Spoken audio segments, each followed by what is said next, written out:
We are going to continue our series on The Bible Explains, Part 191.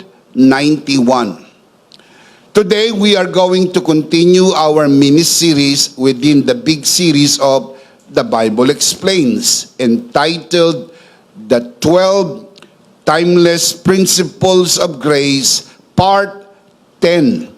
Katulad ng nabanggit ko sa inyo nang sinimulan po natin ang series na ito, one principle at a time.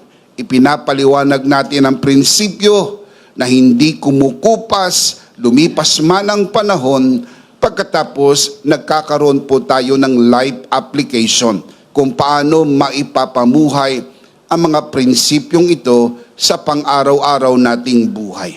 Manalangin po muna tayo. Let's commit this first to the Lord. Our dearest Father in heaven, we are so very thankful for how you have guided us today. This is a beautiful day. This is the day that you have made. We will rejoice and be glad in it. Thank you so much for these beautiful people who came here today. Thank you so much for the wonderful time of praise and worship.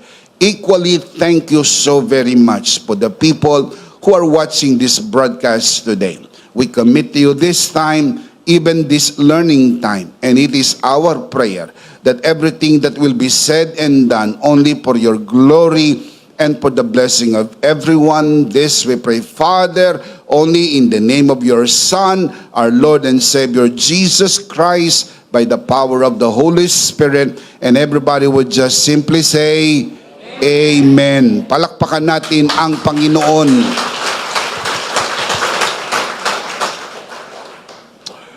We already discussed the first 9 timeless principles of grace. And today, we are going to add one more principle. But of course, as we always do, before we proceed, we are going to look at the first 9 principles that we already talked about. And then we will proceed to principle number 10 right away. You can see this on your screen. Timeless principles of grace. Number 1, rest in Christ's finished work.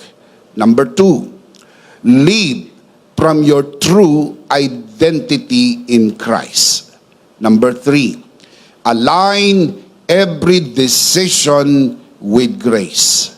Number 4, allow grace to guide your ambitions. Number 5, be generous the grace way. Number 6, speak grace-filled words. Number 7, keep the fellowship of grace. Number 8, forgive freely with grace.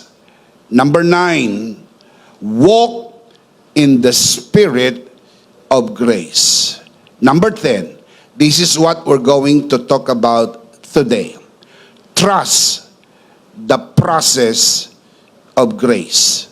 Again, trust the process of grace. Let's talk about this. What does it mean to trust the process of grace? It means trust the process of grace means God is working in you, through you, and for you.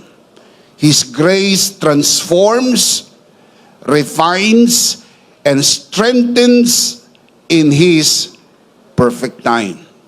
Rest in His unfailing grace, knowing that He who began a good work in you will surely bring it to completion. Kailangan nating maniwala at magtiwala sa biyaya ng Diyos.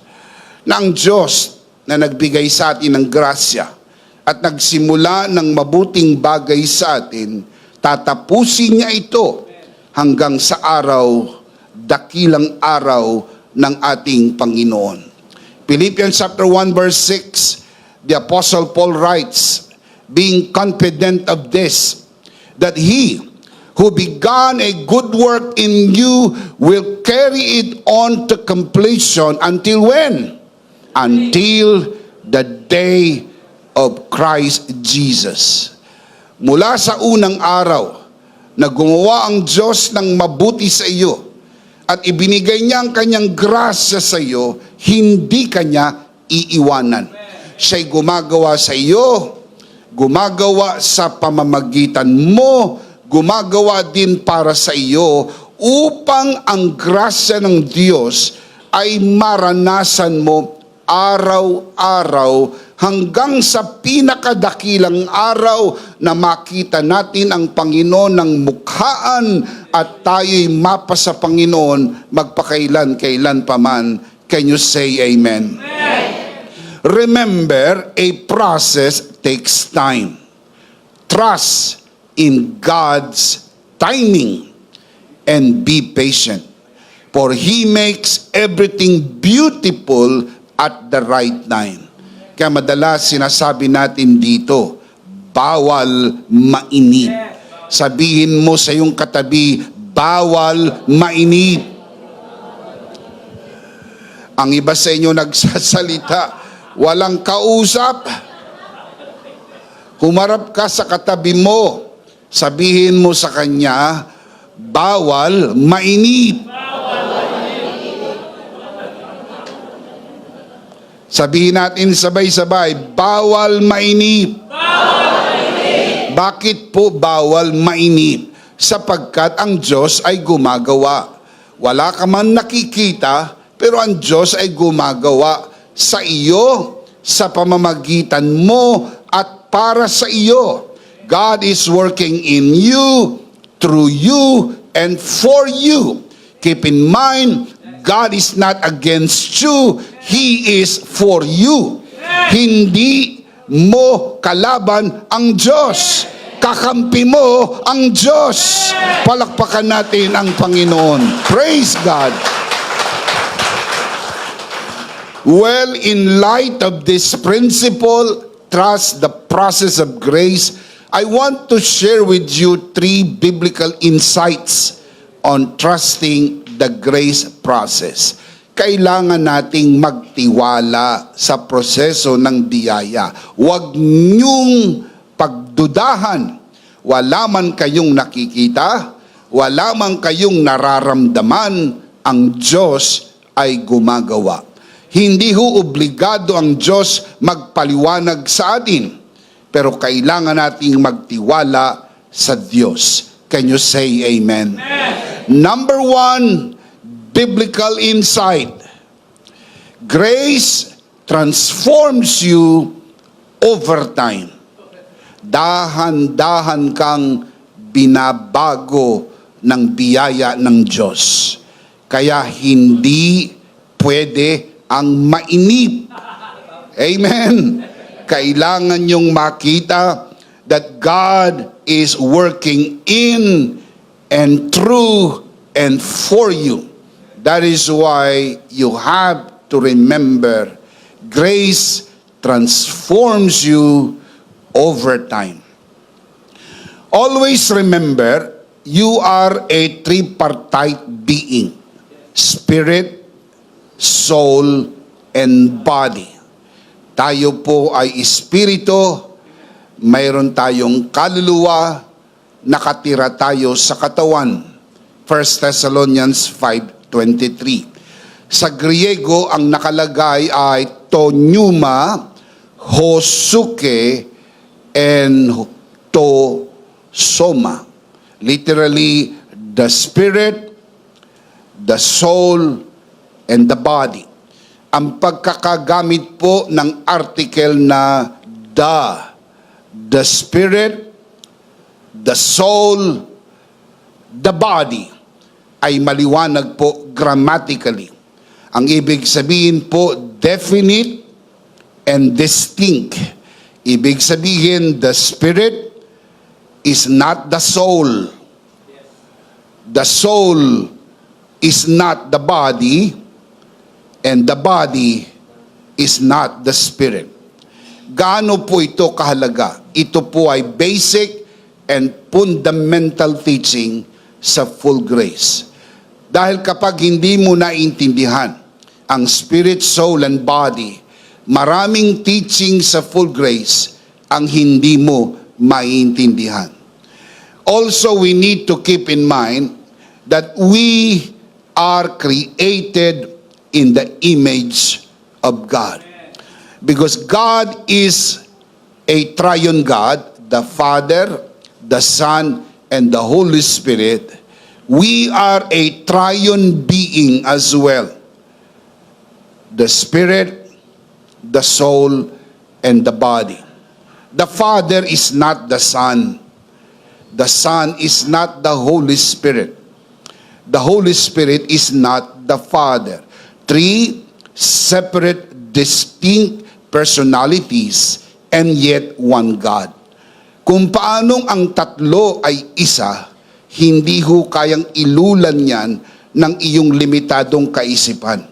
Admittedly, this limited, finite brain cannot fully understand, more so explain the mystery of Trinity, but it is clearly revealed to us in the Word of God, so we accept it by faith. Aminado naman tayo, maraming bagay na ibinigay sa atin ang salita ng Diyos na hindi natin nauunawaan, pero pinaniniwalaan natin. Bakit hindi natin gawing paniwalaan ang kapahayagan ng salita ng Diyos na ang Diyos ay Ama, Anak, at Espiritu Santo? Hindi man natin ito may paliliwanag at mananatili itong hiwaga hanggang sa tayo po ay makarating sa buhay na walang hanggan.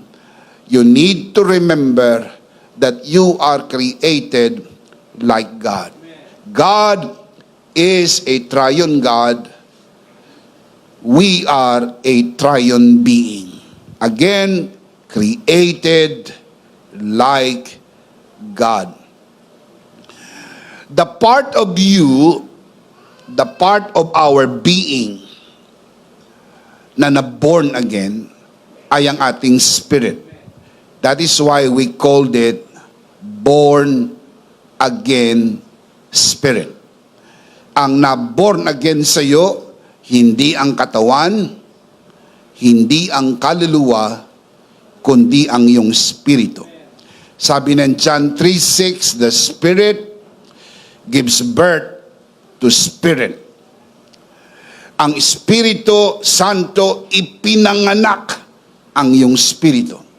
Flesh gives birth to flesh, natural birth.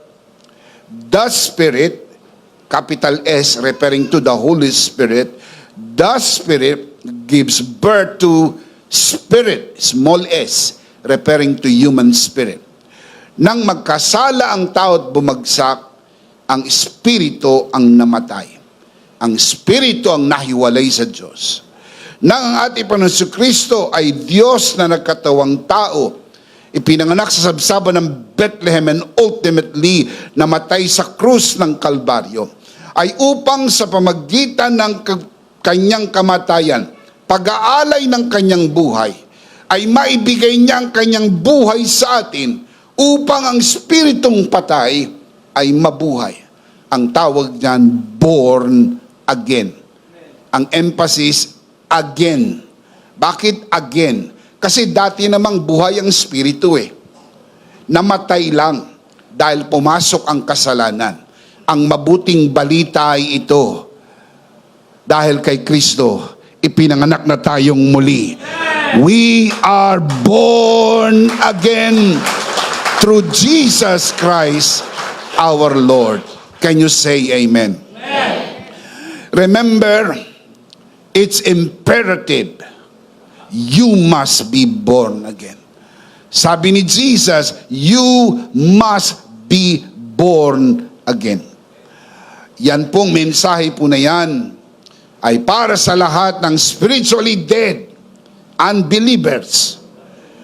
And the moment you receive Jesus into your heart, you receive His life, and you are born again. At ang naboborn again sa iyo, primarily, una sa lahat, ay ang iyong spirito. Your born again spirit, number one, is like God in true righteousness and holiness. Ephesians 4:24. Your born again spirit does not sin and cannot sin. 1 John chapter 3 verse 9. Your born again spirit is like Christ. 1 John chapter 4 verse 17. What do you call this? The new you. Bago ka sa kaloob-looban ng iyong pagkatao. Maaring pares pa rin ang kulay ng iyong buhok, kapal at nipis ng iyong buhok, o wala kang buhok.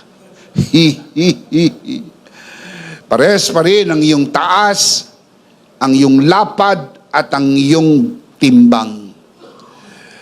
Maaring pares pa rin ang kapasidad mong magsalita, magbilang at mag-isip. Pero sa loob ng iyong pagkatao, konektado ka na sa Diyos. Nasa iyo na ang buhay ng Diyos. Shout amen. Ang sino mang na kay Kristo ay bago nang nilalang. Ang dating bagay lumipas na. Narito, ikaw ay naging bago. Ang unang nabago sa iyo ay hindi panlabas na anyo, kundi ang iyong spirito, ang pinakaloob ng iyong pagkatao. Hindi kaluluwa, espiritu ang unang nabago sa iyo. At dahil nabago na ang iyong spirito, ang susunod na tagpo, dahan-dahan namang binabago ang iyong kaluluwa. Ang iyong kaluluwa ay binubuo ng tatlong mahalagang bahagi. Ang iyong isip, ang iyong damdamin, at ang iyong kalooban. Mind, emotion, and will. Nang maborn again ka, hindi pa po perpekto ang iyong kaluluwa. Pero ang iyong spiritong na born again ay perpekto na. Dahil ang iyong spirito ay katulad na ni Kristo. Ngayon na mismo, sa oras na ito, sa panahong ito, ang espiritu mong na born again ay katulad na ni Kristo. Ang iyong soul, ang iyong kaluluwa ay hindi pa. Ito ang paliwanag kung bakit kuminsan nakakaisip pa tayo ng hindi maganda. Nakakapagsalita pa tayo ng hindi maganda. Nakakagawa pa tayo ng hindi maganda. Sapagkat ang ating kaluluwa ay hindi pa po na born again. Hindi pa po kumpletong nabago. Pero ang mabuting balita, nagsimula na ang pagbabago nito nang maborn again ka. Dahil ang spiritong na born again ay nandun sa innermost part, kaloob-looban. Ang susunod na bahagi ay ang iyong soul, ang iyong kaluluwa. The mind, the emotion, and the will. Ito po'y proseso ng pagbabago. Kaya meron pong process of grace. Pinuproseso ng biyaya ng Diyos ang iyong isip, damdamin at kalooban. Look at the scripture. 2 Corinthians chapter 3 verse 18. The Apostle Paul writes, "And we, who with unveiled faces all reflect the Lord's glory, are being transformed." Present tense, are being transformed. May parte ng ating pagkatao na being transformed. Hindi ang espiritu. Dahil ang espiritu hindi ho dahan-dahang binabago. Ang espiritu biglang nagbago ng maborn again. nung ipanganak ka sa Espiritu, biglang nagbago ang iyong espiritu. Pero ang iyong kaluluwa ay dahan-dahang binabago. Ang Greek word na ginamit po dyan ay metamorpho. Look at the verse, are being metamorphosed, being transformed into His likeness with ever-increasing glory which comes from the Lord who is the Spirit. Napansin niyo ang maliwanag na sinabi ni Apostol Pablo. Ang ating kaluluwa ay pinoproseso upang maging katulad ni Kristo. Hindi katulad ng espiritu mo, na katulad na ni Kristo. 1 John 4:17. Your soul is being processed. Your soul is being transformed into the likeness of Christ. Ang tawag po dyan, metamorpho, ang tunay na pagbabago. Ang pagbabago ng isip, damdamin at kalooban. If you change the mind, you change the emotion. Because it is the mind that runs the emotion. If you change the mind and the emotion, you change the action. Because you only acted to what you feel and what you think. Overall, ang nagpapatakbo ng iyong emotion and action is the mind. Because the mind is the main faculty of the soul. So if you want to change the emotion and ultimately change the action, you have to change the mind. Because if you change the mind, you change the emotion, you change the action. This is what we call anakaino. Changing of the mind. Ang metamorpho is changing the soul. Macro change. Anakaino is changing the mind. Micro change. Pero make no mistake about this, my dear brothers and sisters. You cannot change the soul until and unless you start the change in the mind. You have to change the mind. Romans chapter 12 verse 2. Do not conform any longer to the pattern of this world, but be transformed. Tell me how? By the renewing of what? Your mind. Ang word na renewing, anakaino. By changing the way you think, you change the way you feel, you change the way you do things.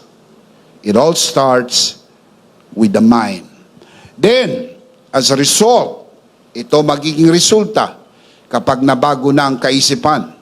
Then you will be able to test and approve what God's will is. And you will find out that His will is good, pleasing, and perfect. Very important to learn, my dear brothers and sisters, that the moment you got born again, you have no problem with your spirit anymore. Ang espiritu mo ay perpekto na magpakailan-kailan pa man.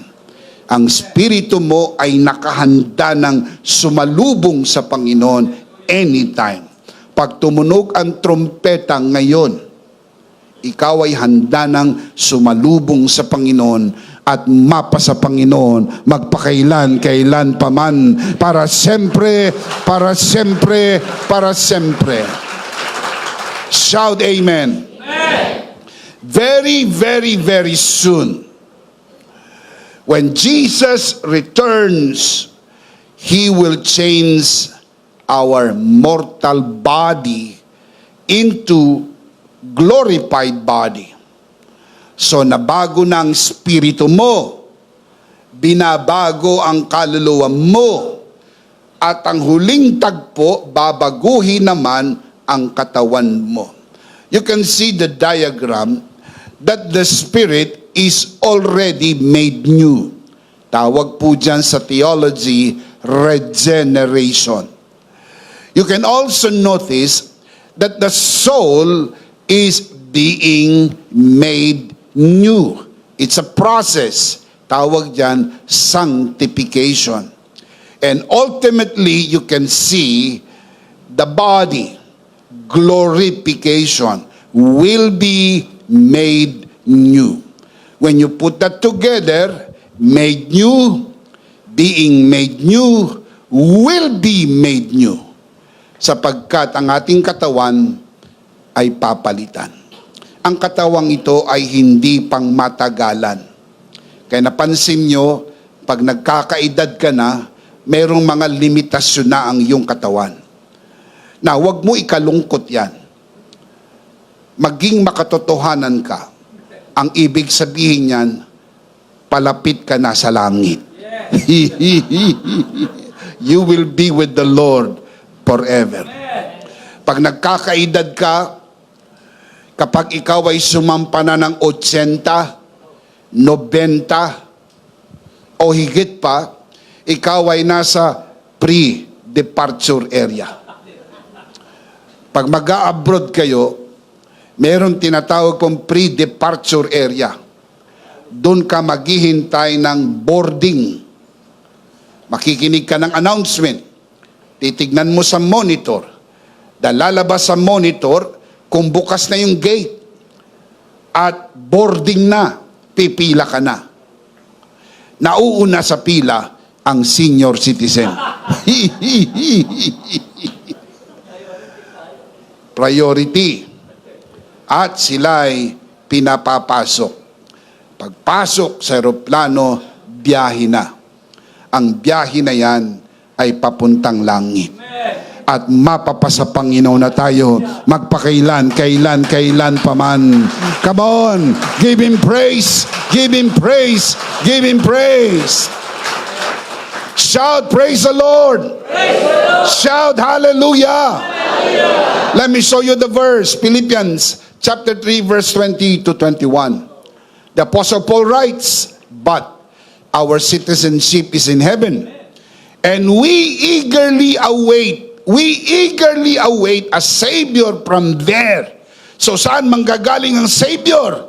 Up there. We are eagerly waiting the Savior from heaven, the Lord Jesus, who, by the power that enables Him to bring everything under His control, will transform our lowly bodies so that they will be like His glorious body. Palakpakan si Lord. Hallelujah!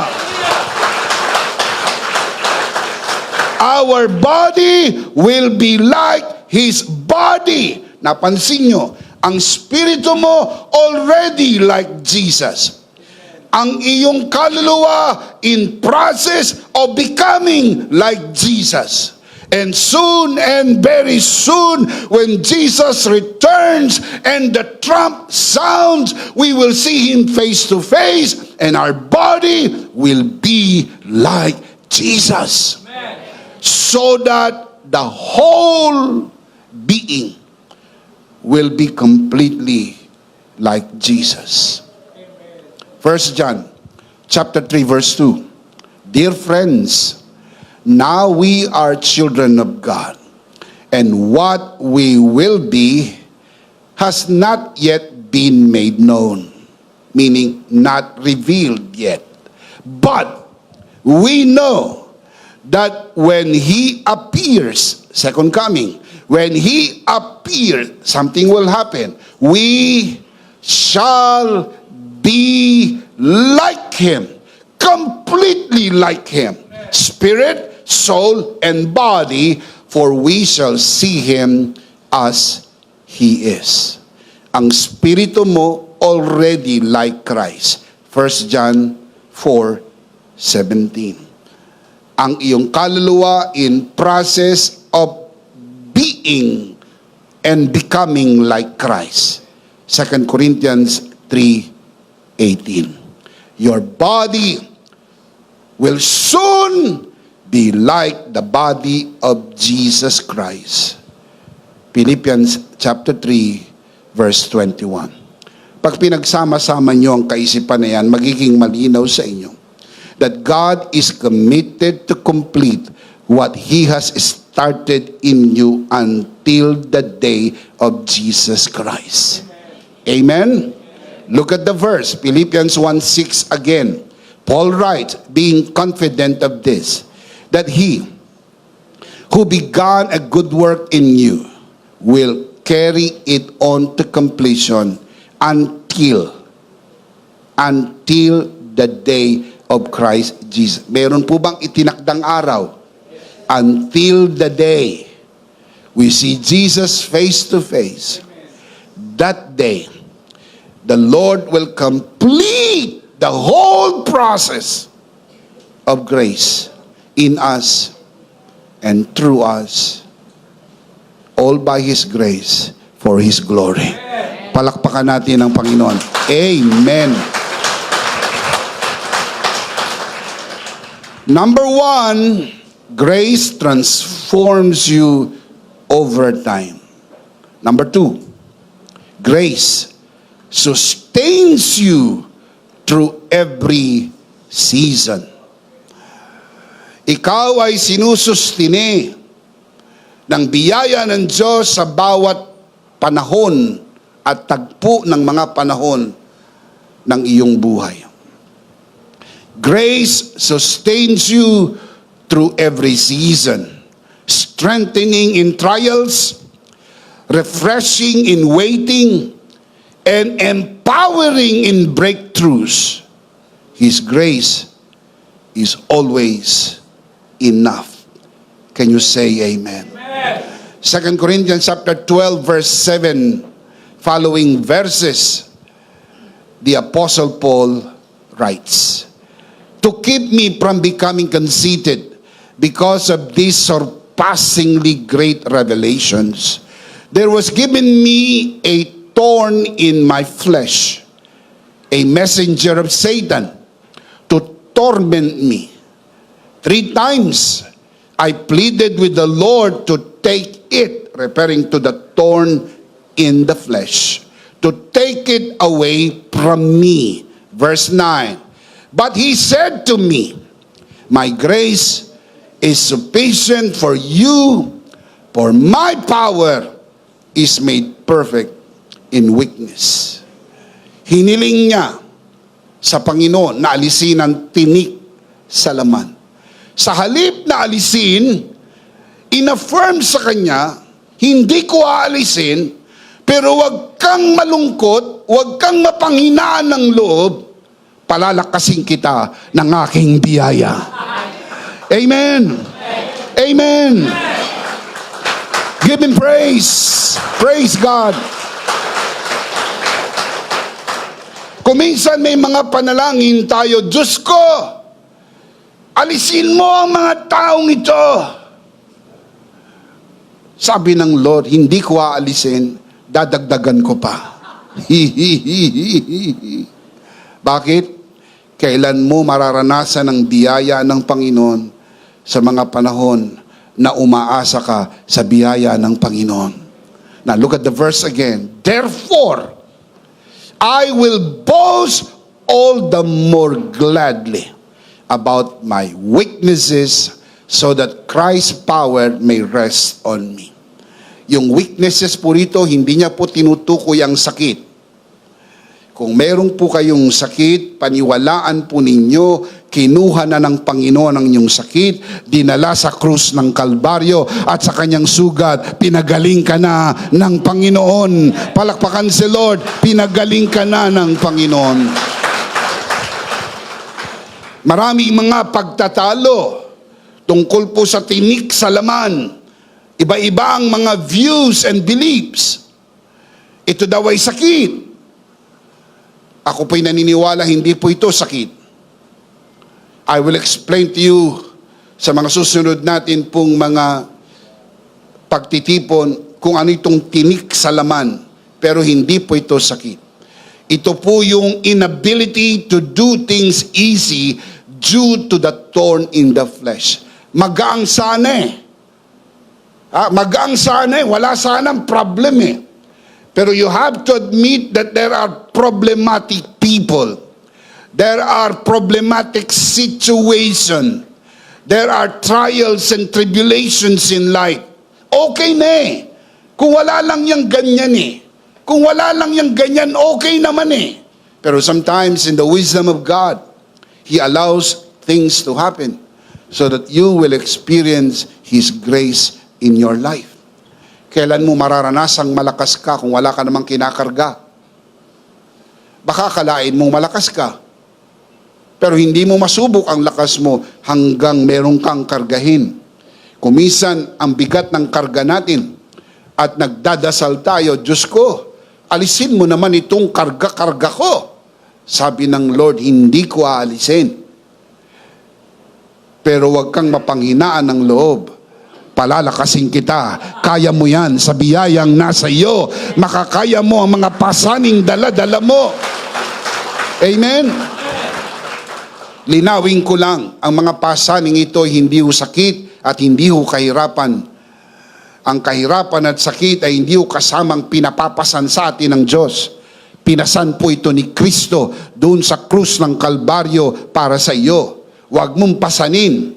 Makita mong pasan ni Kristo, paniwalaan mo, ikumpisal mo, sapagkat sa kanyang sugat, pinagaling ka na. Sa kanyang paghihirap, pinaginhawa ka na ng ating Panginoon. Ito ang mabuting balita ng biyaya ng Diyos. Come on, give Him praise, give Him praise, give Him praise. Keep in mind, redeem ka na po sa sin, poverty, sickness, and death.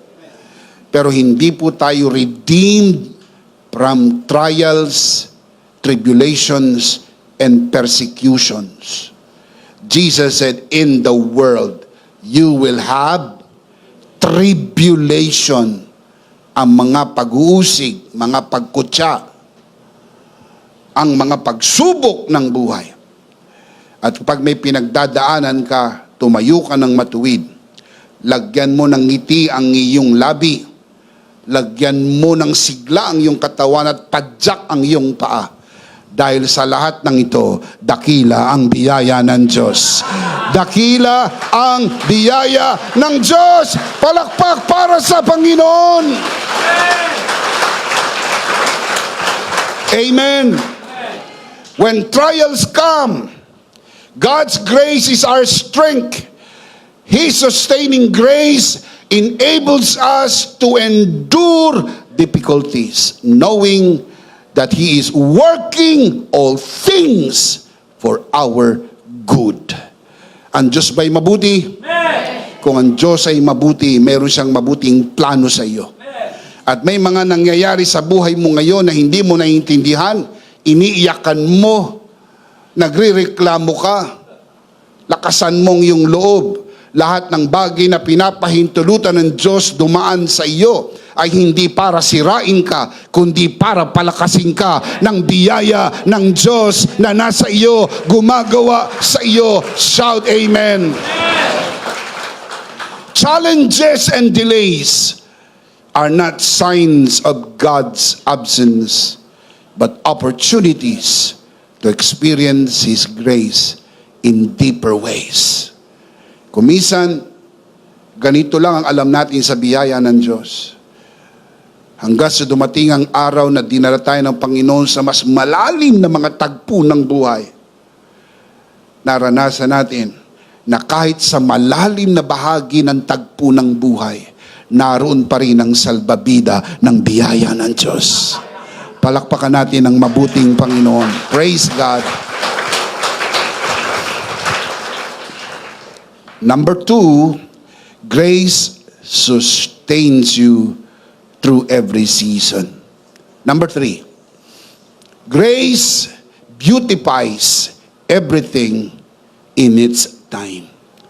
Pinapaganda ng biyaya ng Diyos ang lahat sa tamang panahon. Can you say amen? Grace beautifies everything in its time. What may seem unfinished now is being shaped by His perfect hands. Seasons of waiting, refreshing, and even trials are all part of His divine process.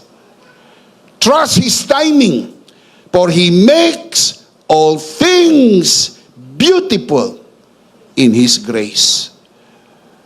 Dahil maganda ang biyaya ng Diyos, ang outcome maganda. Maring hindi pa ngayon. Pag hindi magandang nangyayari sa buhay mo, look up here, look at my eyes, and those of you who are watching this broadcast, pag hindi maganda ang mga nangyayari sa buhay mo ngayon, paniwalaan mo, hindi yan ang huling bahagi ng buhay mo. Dadaanan mo lang yan. Ang magandang bahagi ay mapapasa Panginoon tayo magpakailan-kailan pa man. Oh, what a beautiful day! Shout amen! Ecclesiastes 3:11, He, referring to God, has made everything beautiful in its time. May panahon po ba ang lahat ng bagay? God has made everything beautiful. Look at the next line. He has also set eternity in the hearts of men. Yet they, people, men, yet they cannot fathom what God has done from beginning to end. With our limited peanut brain, we cannot fathom, we cannot understand what God has done and what God is doing.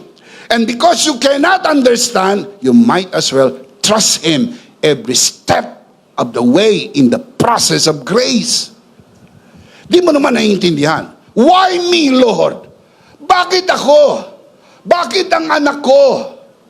Bakit kami? Bakit ngayon pa? Kung kailan walang-wala kami, tsaka dumating ang problema na ito. Kung kailan pa ako nasa grace na, ito pa ang naranasan ko. Napakadaling sisihin ng biyaya sa mga hindi magandang pangyayari. Pero just imagine kung dumating sa iyan na wala ka sa biyaya, ano na sanang nangyari sa iyo? Hindi mo ba naisip, mabuti na lang nang dumating ito, nasa biyaya na ako, nakaya ko ito dahil sa biyaya ng Panginoon na nasa akin? Amen. Can you say amen? What He starts, He completes. And His grace never works too early or too late. Hindi nauuna ang Diyos, hindi siya nahuhuli. Always perfect timing. It always unfolds at the right time, bringing beauty out of every season. Now, let me give an example. The classic example I am thinking right now is the book of Ruth. The story of Ruth. Ang book of Ruth, my dear brothers and sisters, has 4 chapters. 4 chapters. Napakahalaga po. Very short story. Pero sa 4 chapters po ng book of Ruth, you can see 4 important segments. Number 1, the loss of her husband. Number 2, the step of faith going with Naomi back to Bethlehem. 3, the favor she received from Boaz. And number 4, the beautiful story of redemption. Si Ruth ay manugang ni Naomi. Cutting the long story short, namatay ang asawa ni Ruth. At sa halip na siya po ay manatili na lamang sa Moab, dahil siya po isang Moabites, siya po ay sumama kay Ruth pabalik sa Bethlehem. Bethlehem. Bethlehem, meaning the house of bread. Bet house.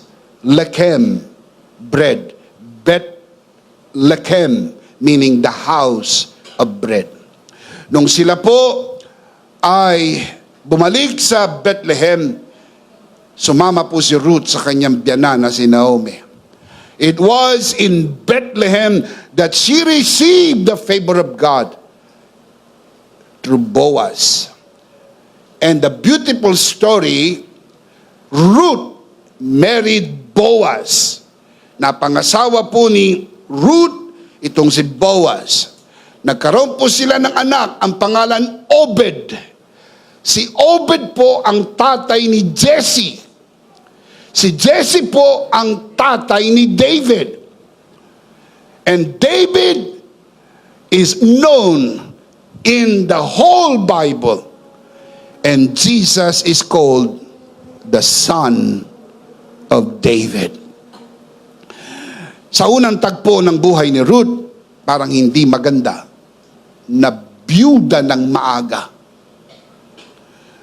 Pero hindi maganda ang mga pangyayari sa buhay mo.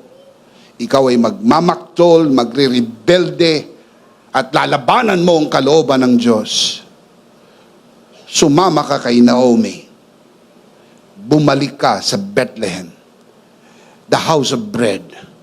And Jesus is the bread of life. Busugin mo ang sarili mo ng tinapay ng buhay. Palakasin mo ang iyong sarili ng mga mensahe ng biyaya. Pag may pinagdadaanan ka, huwag kang lumayo sa Panginoon. Lumapit ka sa bahay ng tinapay. At pag malakas ka na, ipadadala ng Diyos sa iyo ang Boaz ng buhay mo. And this Boaz will bring multiplied favor and blessing in your life. Because grace is greater than all. Mababasa niyo po sa Bible na mayroon lamang pong 4 na babae na binanggit doon sa genealogy of Jesus. Only 4 women. Ang mga babae na ito ay si Tamar, si Rahab, si Ruth, at si Bathsheba. Only 4 women. Wala na pong pangalang babae na binanggit. Ang haba ng genealogy, lahat po yun ay mga lalaki. But you need to keep in mind, bago nangyari ang lahat ng yun pong pagkamatay ng asawa ni Ruth, hanggang sa dumating ang araw na napangasawa niya si Boaz, natanggap niya yung grasya, nagkaroon siya ng anak kay Boaz na si Obed. Si Obed ay nagkaroon ng anak, ang pangalan Jesse. Si Jesse nagkaroon ng anak, ang pangalan ay David. And Jesus was lineagely connected with David. And he was known to be the son of David. Mga kapatid, ang effect ay from generation to generation. Pero alam niyo po, ang distansya ng mula siyang mabiyuda hanggang sa ma-meet niya si Boaz, sabi ng mga theologians, only 1 to 2 years. 1 hanggang 2 taon lang. Mga kapatid, mabilis yun. Kumpara sa nangyari kay Joseph. Mula nang ibenta si Joseph ng kanyang mga kapatid, hanggang sa po ay maging gobernador ng Ehipto, 13 years. Kay Joseph, 13 years. Kay Ruth, 1 to 2 years. Bisa, bakit ganon? Sapagkat ang bawat isa unique. Hindi common nangyari sa kanya, ganun din ang mangyayari sa iyo. Sapagkat pinakikitunguhan tayo ng Diyos individually. Hindi ka po isinerox, pinotocopy, at hindi ko kumokopya ang Diyos ng kwento ng iba para ibagay sa iyo. Meron talagang kwentong isinulat ang Diyos para sa iyo. At ito'y magandang kwento ng biyaya ng Diyos. Amen. Doon sa 4 na babaeng binanggit, sa Matthew chapter 1, in the genealogy of Jesus, 2 po doon ay hintil. Beautiful story. I'll show you. Matthew chapter 1 verse 5 to 6. Salmon, the father of Boaz, whose mother was Rahab. Ang mother ni Boaz ay si Rahab, the Canaanite woman in the book of Joshua. Imagine, ang mother-in-law ni Ruth ay si Rahab. Boaz, the father of Obed, whose mother was Ruth. Obed, the father of Jesse. And Jesse, the father of who? King David. And if you keep on reading, you will realize in verse 1, Jesus Christ, the son of David. Alam niyo po ba na itong si David ay apo sa tuhod ni Ruth? Apo sa tuhod.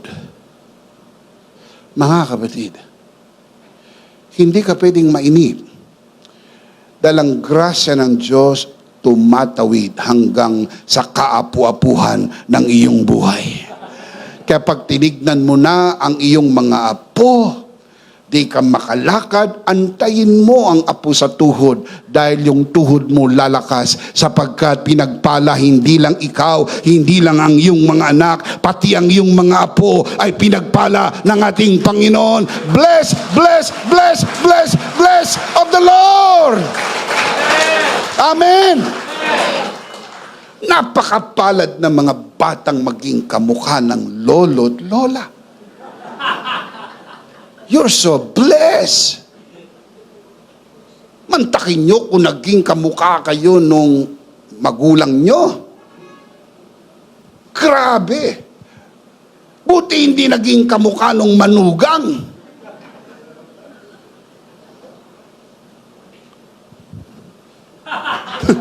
Kamukha ng lolo. Kamukha ng lola. Mapalad at mabuhay ang mga lolo at lola. Palakpakan natin ang Panginoon. Come on, give Him praise. Give Him praise. Amen? Let's see them again. You have to trust the process. 3 biblical insights. You can see this on your screen. Basahin natin ng malakas. Sabay-sabay. Ready? Ito po ang 3 biblical insight in the principle of trust the process of grace. Ready? Number 1. Grace transforms you over time. Number 2. Grace sustains you through every season. And number 3. Grace unifies everything in its time. Grace transforms, grace sustains, and grace beautifies. Maganda talaga ang biyaya ng Diyos. Come on, palakpakan. Maganda talaga ang biyaya ng Diyos. Now, let me close by giving you the life application. Ngayong alam na natin ang prinsipyo, paano naman ipapamuhay. Number 1, do not be quick to judge others. Everyone is a work in progress under grace. Wow! So beautiful. Huwag maging mapaghusga. Kanino man. Dahil ang bawat isa sa atin is a work in progress. Pag sinabing work in progress, God is not finished with you yet. Under grace, He is working in you. Under grace, He is working through you. And under grace, He is working for you. Grace reminds us that we are all a work in progress. God is still shaping, refining, and transforming each of us. Instead of judgment, extend understanding and love. For the same grace that is working in you is also working in others. Can you say amen? Number 2, be patient with yourself. God is still shaping you. Kung ikaw ay pasensyoso sa iba, maging mapagpasensyoso ka rin sa sarili mo. Huwag mo i-give up ang sarili mo. Huwag mong parusahan ang sarili mo. Huwag mong saktan ang sarili mo. Maring hindi papino, maring may mga ugali pa tayong hindi papino, ay dahil sa hindi ka pa tapos, nililiha ka pa ng Panginoon. Marami pa mga baku-bako. Hindi sa mukha mo, sa ugali mo. Maraming taong makinis ang mukha pero baku-bako ang ugali. Yung iba po, baku-bako ng mukha, baku-bako pa ugali. Unahin mong pakinisin ang iyong ugali. Dahil pag kuminis ang iyong ugali, kikinis na rin ang mukha mo. Dahil dakila ang biyaya ng Diyos. Be patient with yourself. You are not yet a finished product, but a masterpiece in progress. God is still shaping, refining, and molding you through His grace. Ganda ng biyaya ng Diyos. Just imagine what God can make out of you 5 years from now. Na-imagine mo ba kung anong kaya niyang gawing obra maestra sa iyo if you just place yourself in the hands of God, molding you, refining you, and shaping you to become more and more like Jesus. You think like Jesus, you act like Jesus, and you do things like Jesus. Every step, every challenge, and every mistake is part of His perfect process. Trust that He is working in you, and in His time, He will bring His masterpiece to completion. Can you say amen? Amen. Number 3, I'll close with this. Remember, after the darkest night comes a joyful morning. Do you believe that? Remember, after the darkest night comes a joyful morning. No reason. Wala pong dahilan para magreklamo. Walang dahilan para sumuko at umatras dito sa lakad ng biyaya. Because we believe, no season of sorrow, pain, or uncertainty lasts forever. Napansin niyo po ba na kahit anong lakas ng bagyo, tumitigil din? Sapagkat hindi po yan forever. God's grace carries you through every trial, and His mercies are new every morning. Can you say amen? Even when you cannot see the light, trust that He is working behind the scenes, turning mourning into joy. What feels heavy now will soon be lifted, for His faithfulness never fails. Can you say amen? Amen. Hold on, child of God.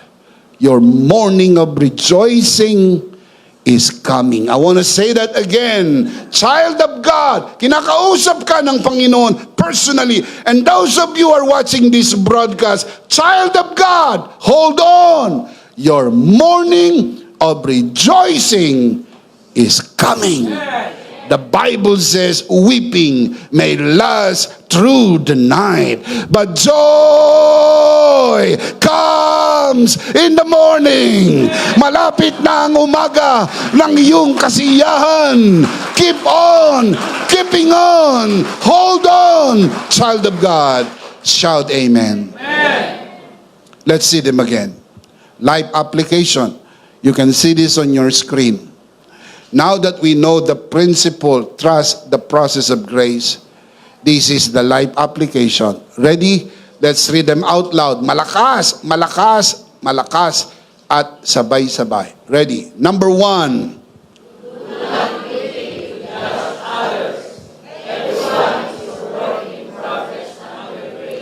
Number 2. Number 3.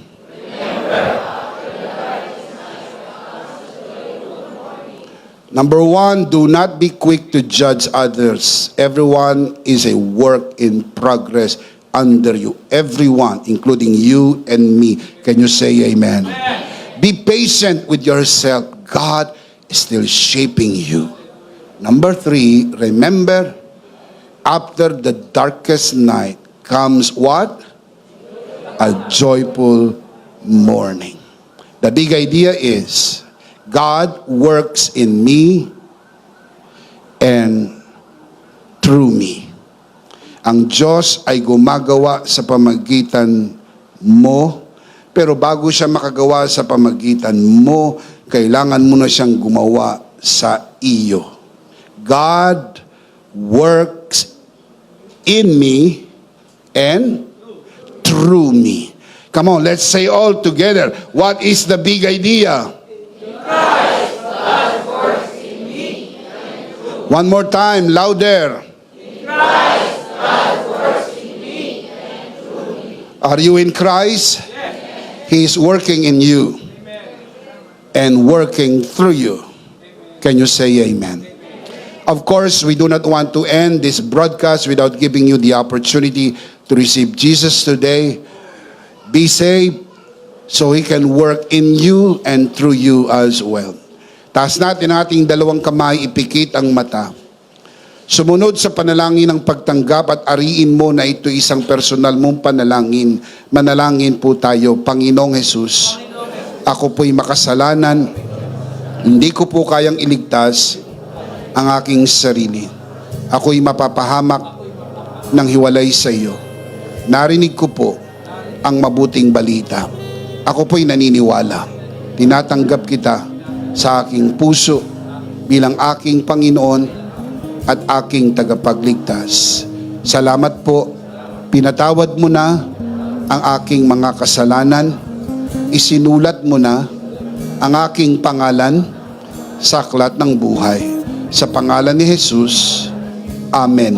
Ako na lang po mananalangin, Ama, sa oras na ito. Ipinagkakatiwala ko po sa harapan ng sinuman sa loob ng bulwagang ito, lalo na po sa mga nanonood sa broadcast na ito, ang sumunod sa panalangin sa unang pagkakataon.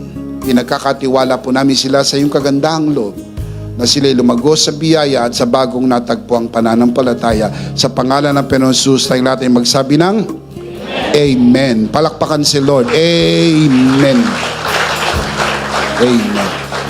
Sa lahat ng tumanggap sa Panginoon sa araw na ito, sa loob ng bulwagang ito, lalo na sa mga nanonood sa broadcast, nais naming iparating sa inyo ang taus-pusong pagbati. Welcome to the family of God. Palakpakan si Lord.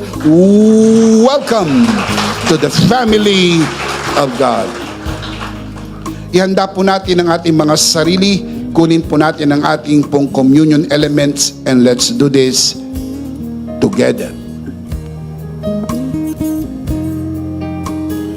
All right, let's do this together mga kabiyaya.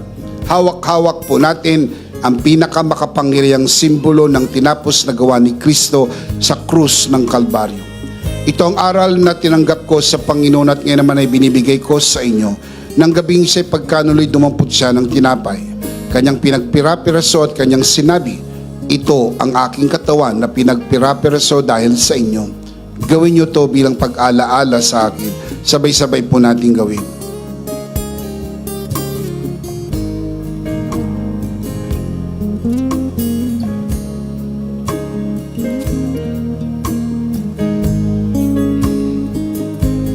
Gayon din naman matapos maghapunan ay kanyang hinawakan ng saro at kanyang sinabi, ito ang saro ng bagong tipan na pinagtibay ng aking dugo. Gawin niyo to bilang pag-alaala sa akin. Sabay-sabay po natin gawin.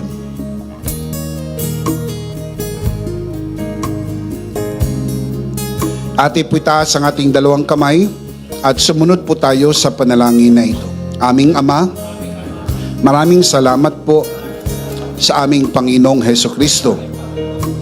Panginoong Hesukristo, maraming salamat po sa iyong banal na dugo na iyong itinigis sa krus ng Kalbaryo.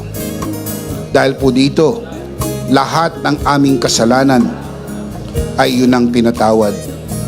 Maraming salamat po sa iyong katawan na nabugbog at nasugatan. Dahil po dito, lahat ng aming sakit ay iyong ang pinagaling. Tulad ng nasusulat sa iyong mga sugat, ako'y magaling na. Ako'y naniniwala, ako'y magaling na. Aking dinideklara, ako'y magaling na. Ako'y malusog, malakas, masigla, pinagpala, pinaburan, at mabubuhay ng mahaba. Sa pangalan ni Jesus, maraming salamat po, Banal na Espiritu, sa iyong kapahayagan sa mensahe ng biyaya. Sa pangalan ng Panginoong Jesus, Amen. Amen. Palakpakan si Lord. Amen. Isang beses pa, sabay-sabay, ano po ang big idea? Mas malakas pa. Are you in Christ? In Christ, God works in me and through me. That is the whole process of the grace of God. Last of all, let me speak to your heart. You who are watching this broadcast. If this broadcast has blessed you, and if not asking too much, I would like you to bless this ministry with your love offering, so that together we can reach the world with the message of full grace. And from the bottom of our hearts here at EMI, we would like to say, thank you for giving to the Lord. We'll see you next Sunday, purpley on site, but definitely we'll see you again online. Ako po si Bishop Emmy. Kasama po si Pastora Joe at ang kabuuan ng The Lord's Community and EMI Broadcast. Maraming thank you. Stay a bit for more announcements. Stay blessed and stay connected. Always remember, in Christ, you are forever Charito!